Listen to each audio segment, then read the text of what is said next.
Hi friends, మీరు చూస్తున్నారు ఎస్ఆర్జెమెక్ channel. ఇందులో మనకు కనిపిస్తున్నది క్యాస్ట్రాల్. ఇదైతే 20W40. ఇదైతే మనకు పక్కన కనిపిస్తున్నది 10W30.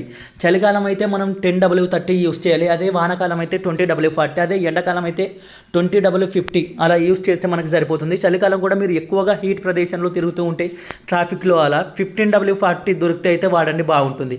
అలాగే మీరు క్యాస్ట్రాల్ యూజ్ చేస్తూ ఉంటే మీరు నిజంగా క్యాస్ట్రాలే మీ బైక్కి పోపిస్తున్నారా లేదా క్రిస్టాయిల్ పోపిస్తున్నారా అనేది కూడా మీకైతే చూపిస్తాను పక్కన వీడియోలో. బాగా గమనించండి.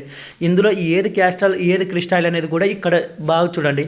మీకు రెండు ఒకేలా కనిపిస్తున్నాయి. ఇందులో ఇది అయితే క్రిస్టాయిల్, ఇదైతే క్యాస్ట్రాల్. చూడడానికి సేమ్ టు సేమ్ ఉంటాయి. మీరు క్యాస్ట్రాల్ తీసుకునే ముందు ఒకసారి అయితే కంపల్సరిగా 1-2 సార్లు అయితే చూసుకోండి. చదువు రాకపోయినా కొంచెం నిర్లక్ష్యంగా ఉన్నా కూడా మీకు క్యాస్ట్రాల్ బదులు క్రిస్టాయిల్ అయితే ఇచ్చే అవకాశం 99% ఉంది.